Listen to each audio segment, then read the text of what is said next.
Yun lang. Dito tayo kay PDP Laban, mga kababayan. Dito tayo sa PDP Laban team.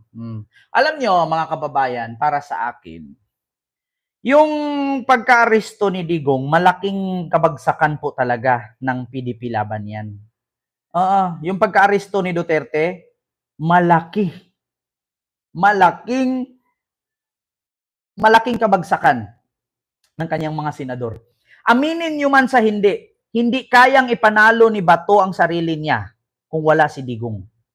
Hindi kayang ipanalo ni Bongo ang sarili niya kung hindi niya gamitin ang pangalang Digong.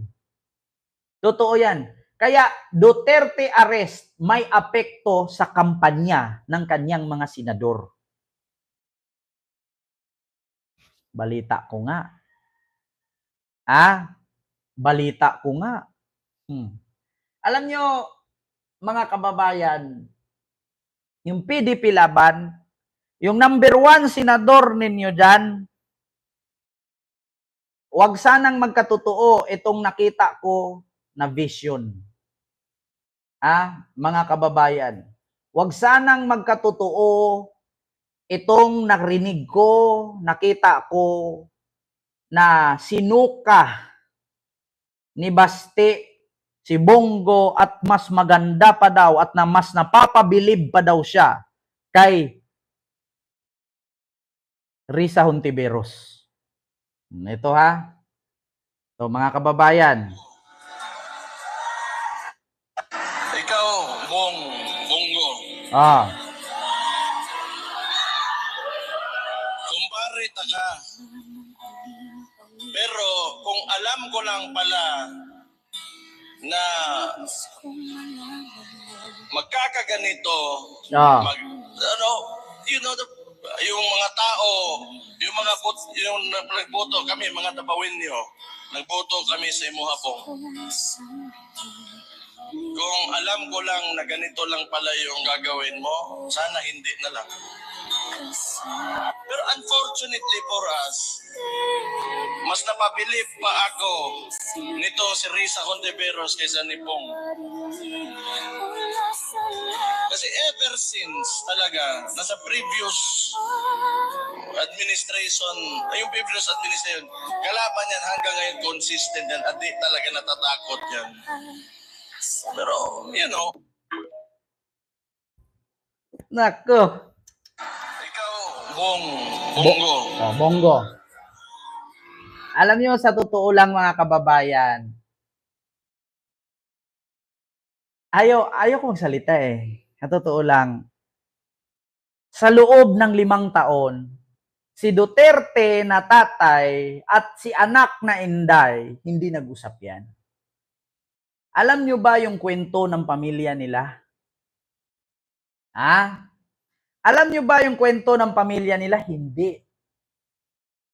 Hindi nyo nga alam na ang Malacanang ng Presidente si Duterte, pugad ng pukpok yan Alam nyo, kahit sabihin yung matagal na yung video na pinakita kong yan, bakit hindi nyo subukang nagsama ba si Basti at si Bongo isang beses lang? Nakita nyo ba na nagsama si Basti at si Bongo? Nakita nyo ba na nagsama si Sara at si Bongo?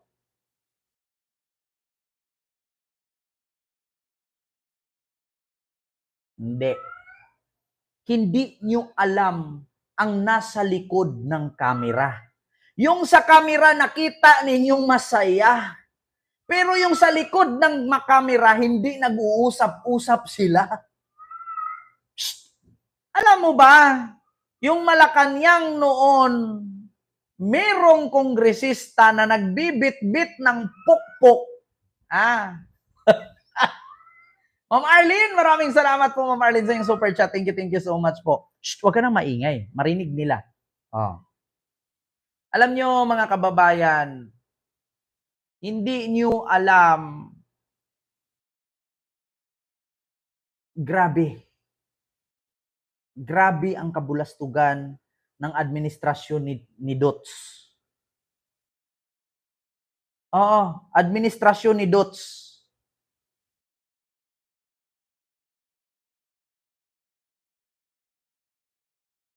Grabe kadumi ang Malacanang. Sabi ko nga sa inyo, kung hindi pinarenovate ni First Lady Lisa ang Malacanang, napakaraming kondom sa isang kwarto.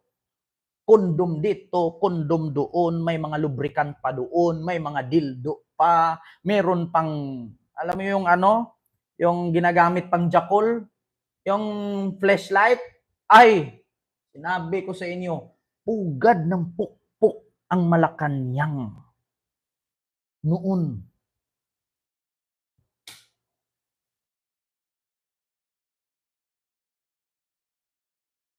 Ayaw ko na magsalita.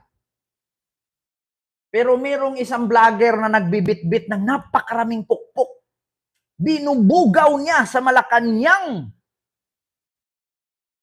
Binubugaw. May tagahatid ng pukpuk sa Malacanang. Madumi ang Malacanang. Sabi ko sa inyo. Buti nga pinabago na ngayon eh. Yung dating lamesa na puro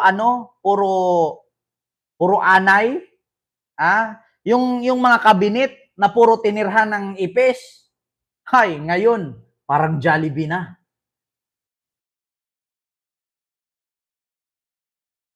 Grabe, pugad ng pukpok ang Malacanang ng panahon ni Dots. Ay, nako. Actually, hindi pa naman ako nakapunta ng Malacanang. Hindi ako nakapunta dun eh, kaya hindi ko nakikita. Hindi ako nakapunta ng Malacanang, kaya hindi ko nalalaman. Pero may picture ako.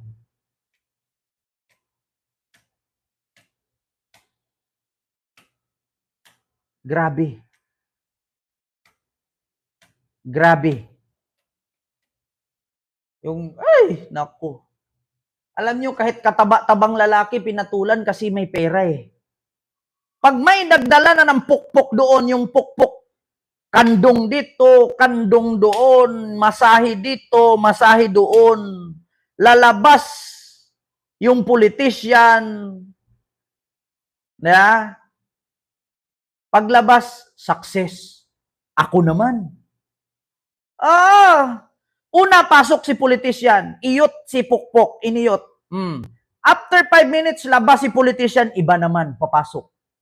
Ay, sabi ko sa inyo.